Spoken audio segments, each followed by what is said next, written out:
नदी की लंबे बालों वाली जादुई दुल्हन। सोनपुर गांव में शिवा नाम का एक लकड़हारा रहता था।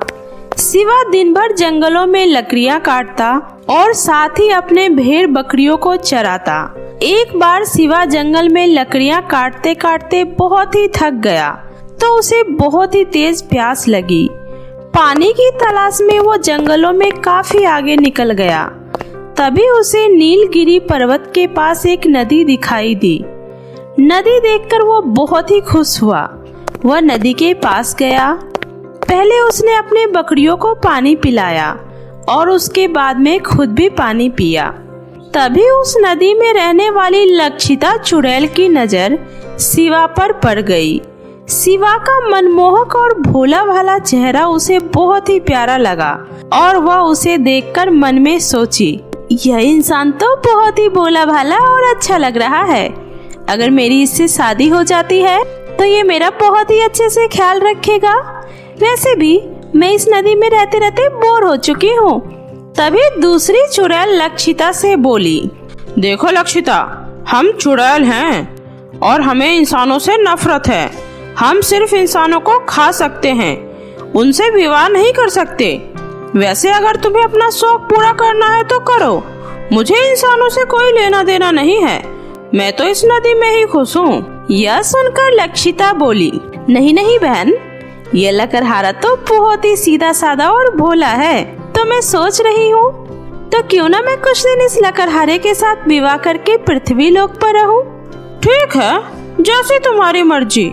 यह सुनकर लक्षिता बहुत ही खुश हो जाती है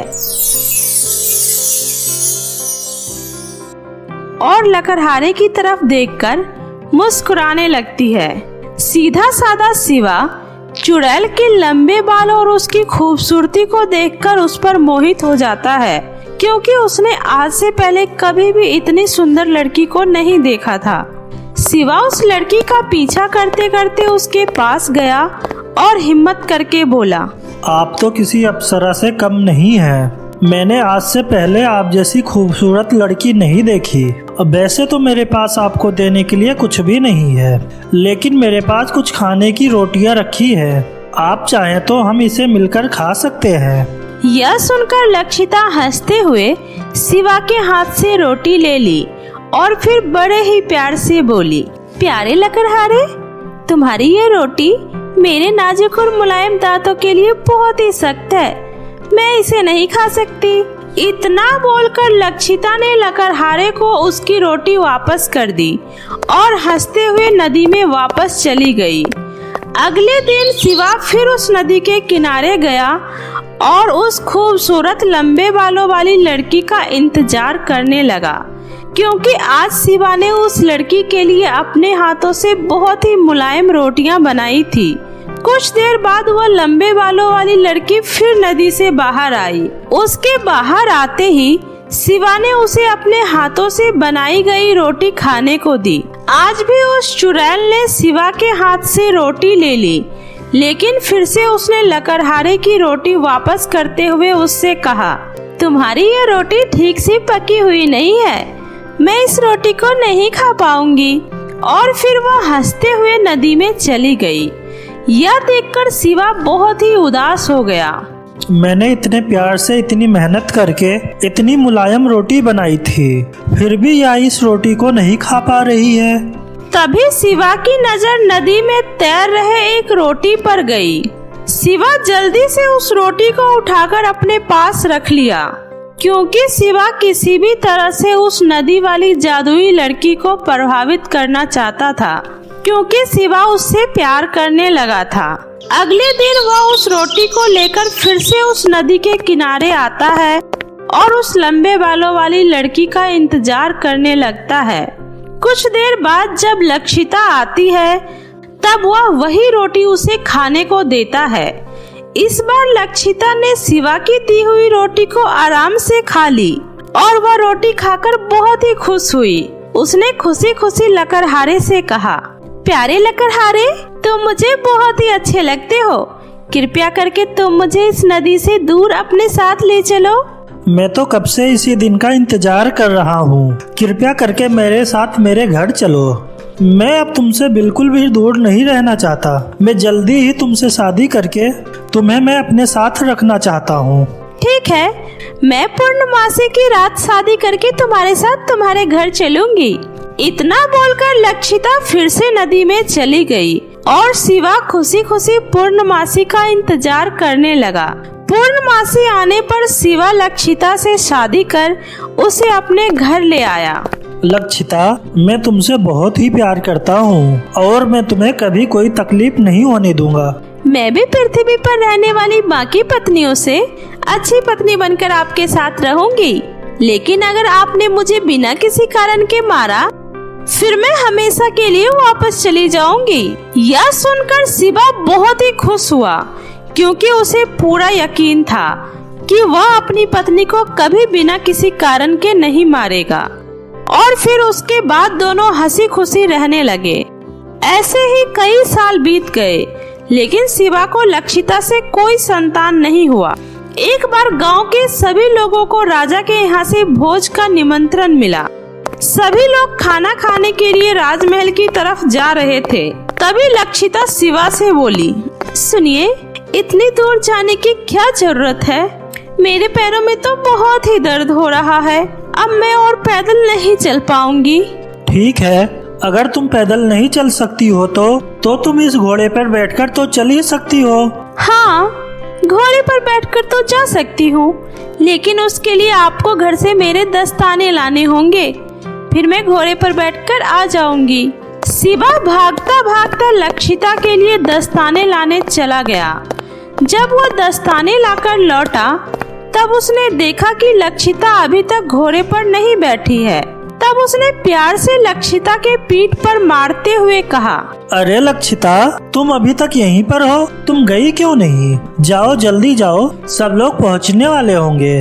देखो, आपने मुझे पहली बार बिना किसी कारण के मारा है। पहली बार तो मैं आपको माफ कर रही हूँ, लेकिन आप आगे से ध्यान रखना। अच्छा बाबा, ठीक है। कुछ दिनों तक तो सब कुछ ठीक ठाक चलता रहा। एक बार शिवा को अपने बहन की शादी में लक्षिता के साथ दूसरे गांव जाना पड़ा। जब वो लक्षिता के साथ शादी में पहुंचा, तब अचानक लक्षिता जोर जोर से रोने लगी। अब इतनी खुशियों के माहौल में लक्षिता को रोता हुआ देखकर शिवा ने प्यार से लक्षिता के कंधे पर हाथ मारते हुए पूछा, अरे भाई, क्या हो गया? तुम रो क्यों रही हो? मैं इसलिए रो रही हूँ क्योंकि ये सारे लोग मुश्किल में पड़ने वाले हैं और कुछ दिनों बाद यह मुश्किल तुम्हारे ऊपर भी आने वाली है, क्योंकि तुमने मुझे आज दूसरी बार बिना किसी कारण के मारा है। कृपया सावधान रहो। अगर तुमने तीसरी बार फिर से ऐसा किया तो वो आखिरी बार होगा और उसके बाद मैं तुम्हें छोड़कर हमेशा के लिए चली जाऊंगी।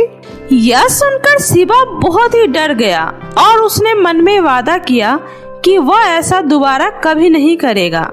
लेकिन एक बार जब शिवा किसी के दाह संस्कार में गया तो गम से भरे माहौल में लक्षिता जोर जोर से ठहाके लगाकर हंसने लगी और वह चुप होने का नाम ही नहीं ले रही थी। ऐसा लग रहा था जैसे मानो उसको हंसने का दौरा पड़ा हो। शिवा ने उसे रोकने की बहुत कोशिश की, लेकिन वह फिर भी हंसती रही। यह देखकर वहाँ मौजूद सभी लोगों को लक्षिता पर बहुत ही क्रोध आया और फिर शिवा सब कुछ भूल गया और उसने गुस्से में लक्षिता को एक थप्पड़ जड़ दिया। लक्षिता, तुम्हें यह दिखाई नहीं देता? ये कोई हंसने का समय है। अरे, मैं तो इसलिए हंस रही हूँ क्योंकि मैं ये सोच रही हूँ, जो मर गया है उसकी तो मुसीबत हमेशा के लिए खत्म हो गई है, लेकिन तुम्हारी मुसीबत का समय आ गया है कि तुमने मुझे तीसरी बार मारा है। इसलिए आज से हमारी और तुम्हारी शादी खत्म। मैं जा रही हूँ हमेशा हमेशा के लिए। लक्षिता, मुझे माफ कर दो, रुक जाओ, मैं अब ऐसा कभी नहीं करूँगा। लेकिन लक्षिता ने शिवा की एक नहीं सुनी। वह जल्दी से घर आई और अपने पहले वाले कपड़े पहने और जब तक शिवा उसे रोकता वह दौड़ते हुए जंगल की तरफ गई और उसी नदी में जाकर कूद गई और वह कभी वापस नहीं आई। शिवा वहाँ बैठकर बहुत दिनों तक लक्षिता को पुकारता रहा, पर लक्षिता कभी लौटकर वापस नहीं आई। गांव वालों ने शिवा को बहुत समझाया, कि वह अब कभी लौटकर नहीं आएगी। शिवा को अब उसे भूल जाना चाहिए और दूसरी शादी कर लेनी चाहिए। लेकिन शिवा लक्षिता को बहुत प्रेम करता था, इसलिए उसने दूसरी शादी नहीं की। वह हर रोज नदी के किनारे जाता और लक्षिता के लौटने का इंतजार करता। ऐसे ही कई साल बीत गए और शिवा बूढ़ा हो गया, लेकिन वह लक्षिता को अभी भी नहीं भूल पाया था। वह अभी भी उस नदी के किनारे उसका इंतजार करता। रोज की तरह ही एक दिन शिवा नदी के किनारे बैठकर लक्षिता का इंतजार कर रहा था। तभी अचानक एक लहर उठी और नदी के बीचों बीच बहुत ही सुंदर लंबे बालों वाली लक्षिता खड़ी हुई दिखाई दी। प्यारे शिवा, तुम्हें नहीं पता मैं इस नदी की चुड़ैल हूँ, लेकिन तुम्हारे सच्चे प्यार को देखते हुए मुझे ना चाहते हुए भी वापस आना ही पड़ा। चुड़ैल और इंसान का विवाह तो कभी हो ही नहीं सकता, लेकिन फिर भी तुम्हारे साथ इतने वर्षों तक रहने के बाद मुझे भी तुमसे प्यार हो गया और मैं तुमसे हार गई शिवा, और मैं तुम्हारे आगे पूरी तरह से झुक गई हूँ। शिवा, मैं इंसानों की बस्ती में आकर अब और दिन नहीं रह सकती। क्या तुम मेरे साथ हमेशा के लिए इस नदी में आकर रहना पसंद करोगे? लक्षिता, मैं तुम्हारे बिना नहीं जी सकता और मैं तुम्हारे साथ कहीं पर भी रहने के लिए तैयार हूँ। मुझे बस तुम्हारा साथ चाहिए। उसके बाद लक्षिता हमेशा हमेशा के लिए शिवा को लेकर उस नदी में समा गई और इस तरह शिवा उस चुड़ैल के साथ हमेशा के लिए नदी में खुशी खुशी रहने लगा।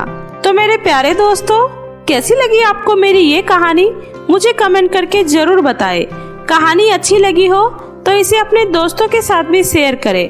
और हाँ दोस्तों, अगर आपने अब तक मेरे चैनल जादुई टीवी को सब्सक्राइब नहीं किया है तो जल्दी से नीचे लाल बटन दबाकर अभी सब्सक्राइब कर ले। तो मिलती हूँ ऐसे ही फिर किसी नई मजेदार जादुई कहानी के साथ। तब तक अपना ध्यान रखें। बाय बाय दोस्तों।